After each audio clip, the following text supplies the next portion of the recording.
Welcome to The Explainer. I am absolutely thrilled you're here today because, well, we're taking on the ultimate home baking challenge. We are going to conquer the croissant. If you've ever looked at those shatteringly crisp, perfectly layered pastries in a bakery window and thought, no way I could ever do that at home, this explainer is going to completely change your mind. We're breaking down the whole process into a totally achievable step-by-step masterclass, literally from raw ingredients all the way to that beautiful golden flakiness. Okay, let's dive into this and actually start by busting a massive culinary myth. When you hear the word croissant, you instantly picture a quaint Parisian cafe, right? Well, it turns out croissants are actually inspired by an Austrian pastry. They evolved from this sweeter, crescent-shaped, kind of brioche-like roll called the kipferl. It was only later on that the French adapted the shape and applied their own brilliant laminated pastry techniques to create the buttery icon we all know today. So, here's our game plan for today. First, we'll look at the essential ingredients. Second, preparing the dough and butter. Third, the art of lamination. Fourth, shaping and proofing. Fifth, the golden bake. And finally, we'll wrap up with some sweet and savory variations. All right, phase one, the essential ingredients. Here's our blueprint. We're building what bakers call a semi-lean dough, so just a little bit of sugar and fat mixed in.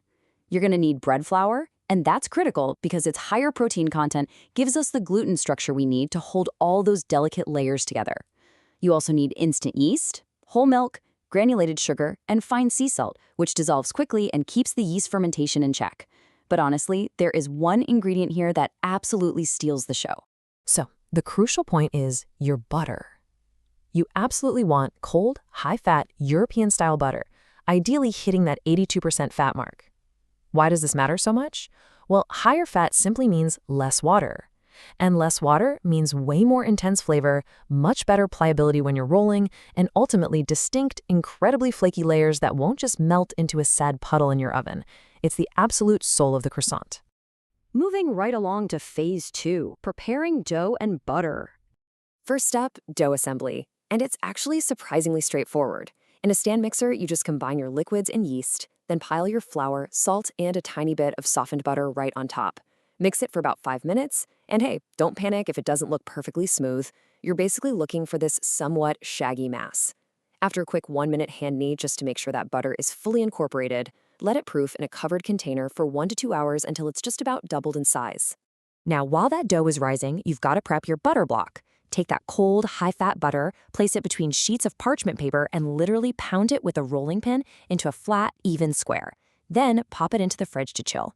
Now listen, here is the absolute golden rule you have to remember. Your dough and your butter block must have the exact same firmness and pliability when it's time to combine them. Which brings us to phase three, the art of lamination, the main event. Let's quickly demystify this intimidating term. Lamination is really just the mechanical process of folding and rolling your dough and butter multiple times. You're essentially trapping a continuous sheet of butter between continuous sheets of dough to create those beautiful alternating layers. And this brilliantly illustrates exactly how it's done using what's called the English three-fold turn method. You roll your dough out into a rectangle, place your flat butter block over 2/3 of it, and then you just fold it like a business letter. Fold the unbuttered third over the middle, and then that final third over the top. Boom, you've just locked the butter inside. Then you roll it out and fold it like a letter again. Want to know a seriously fun fact here? There is literal math behind this magic. Because each fold acts as a multiplier, the number of layers grows exponentially. The formula is actually calculated as 2 times 3 to the power of n minus 1 plus 1. So after just a few simple folds and turns, you are suddenly working with dozens or even hundreds of alternating layers of butter and dough. It's incredible. Let's take a quick, proactive troubleshooting sidebar here, because this step is where a lot of home bakers usually hit the panic button. You might be wondering, why is my butter fracturing into little pieces, or why is it leaking out everywhere? Well, both of these massive anxieties really just come down to one simple thing: temperature. If your butter is fracturing or breaking apart inside the dough while you're rolling, it means your butter got too cold and it doesn't have the same pliability as your dough anymore. On the flip side, if your butter is leaking, either your proofing environment is way too warm and the butter's melting, or your oven temperature is too low to create that immediate steam. So keep your dough and butter cool but pliable and you will be perfectly fine. All right, phase 4, shaping and proofing. You'll roll your final dough out into a large rectangle and cut it into long isosceles triangles. Ideally, you want about a 4-inch base. Now, the trick to that beautiful, iconic shape is geometry. You gently elongate the tip of the triangle and carefully stretch the 2 corners of the base outward. Then, starting right from the wide base, you roll it up toward the tip. By stretching those corners first, you make sure you get those perfect signature 7 humps on your final crescent. Once they're shaped, they must proof. And I'm not gonna lie, this requires excruciating patience. You leave them in a warm place for 2 to 4 hours. The sources warn that it's super easy to underproof croissants simply out of fear, but you really want them to nearly double in size. The crucial sensory cue here? They should be incredibly jiggly. Like if you gently shake the pan, they should wobble like marshmallows. That's the signal that they're finally ready for the heat. Phase 5, the golden bake, the grand finale. Now, what's really interesting about this slide is how breaking this massive time commitment down into an organized schedule makes it totally manageable. Because let's face it, lamination and proofing take hours.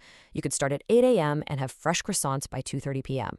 Or, and this is my personal favorite, the evening bake schedule. You do your dough, lamination, and shaping the night before, let them proof slowly, and bake them fresh at 10:30 a.m. the next morning. It's just all about planning your time. When it's finally time to bake, there are just a few critical finishing touches. You're gonna brush the smooth tops gently with an egg wash, but here's why this really matters. You absolutely must avoid getting egg wash on the exposed, cut edges of the pastry. If you do, it acts like glue and literally fuses the layers shut, preventing lift. Next, right as they go into the oven, give the baking sheet a quick spritz with water. That creates steam, forcing the layers apart for this explosive oven spring. Start the oven hot at 425 degrees Fahrenheit, then drop it to 375 to make sure they bake all the way through without burning. And the results of all that incredible patience and precision? Just look at it. A perfectly baked classic butter croissant. That gorgeous golden color. The exterior crust is going to be shatteringly crisp. And when you pull it apart, wow, the interior is incredibly soft, airy, and deeply buttery. Finally, phase 6, sweet and savory variations. Let's have some fun. Renowned chef Nancy Silverton has this brilliant advice if you want to try a twice-baked variation. She says, don't torture yourself by thinking you have to make that croissant at home. Stuff in some grated Gruyere, brumple in a little bit of prosciutto. Instead of slicing it horizontally like a sandwich, she cuts it open from the top, spoons in a rich, onion-flavored bechamel sauce, adds melted Gruyere cheese and prosciutto, and bakes it until it is this bubbling, luscious, savory masterpiece. So, we've covered the exact science of the butter, the geometry of the shaping, and the intense patience required for the perfect proof. You've got the complete step-by-step masterclass right here.